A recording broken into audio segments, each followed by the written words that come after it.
The David Pakman Show at davidpakman.com. The David Pakman Show depends on members like you to stay on the air. Please go to davidpakman.com/membership to sign up. It costs really what most people probably spend on those lattes in a day, don't you think, Louis? Or iced chai. Iced chai. You never know. You never know what one's predilection may be. Correct. Okay. Walmart shrimp is supplied by workers in slave-like conditions. Now, when I read this article, my main question was who buys shrimp at Walmart? But people actually do. And particularly Walmart China has a huge seafood section because culturally you kind of have to if you want to have a busy store. Are we talking frozen shrimp? Well, a company in Thailand that supplies Walmart with shrimp is being protested for labor abuses and a working environment that is really very little better than slavery. It's really unbelievable. The company is called Patana Seafood. It's part of the PTN group and is distributed by Rubicon, which supplies Walmart with shrimp. So, number one, the shrimp that they produce is substandard and it's completely loaded with antibiotics and it's raised in environmentally damaging ways. That's just a given.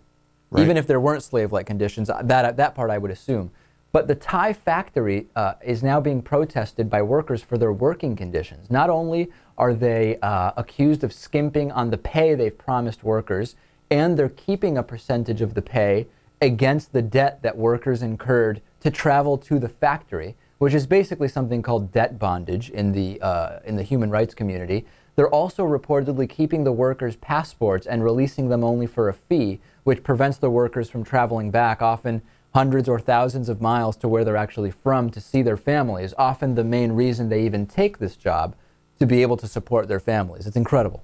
Ridiculous. Meanwhile, there's about 300 of the migrant workers at one of these shrimp factories that have to rely on donated rations from an NGO because they can't even afford to eat. It's really despicable what's going on. It's a disgrace. Yeah, but if it's just a company that's dealing with Walmart, is Walmart to blame? Well, the confiscation of the passports does break Thai law, but it also is against Walmart's own policies. So certainly Walmart needs to stand up and say, we are not going to receive this disgusting antibiotic-loaded substandard shrimp, which nobody should ever be buying or eating anyway. We're not going to receive it from a company that is taking passports from the employees. And, I guess you have to cut costs somewhere if you always want to have the lowest price. My recommendation is don't get any food at Walmart, particularly not seafood or produce, although in many parts of the country, socioeconomic plus geographic limitations make it so people do end up turning to Walmart for food. And we know about the places where a Walmart superstore with a supermarket will go in, and what's going to happen in one of these small communities, there are going to be no other markets. No. Within 5 years, the other markets will be gone if they even last that long. Right.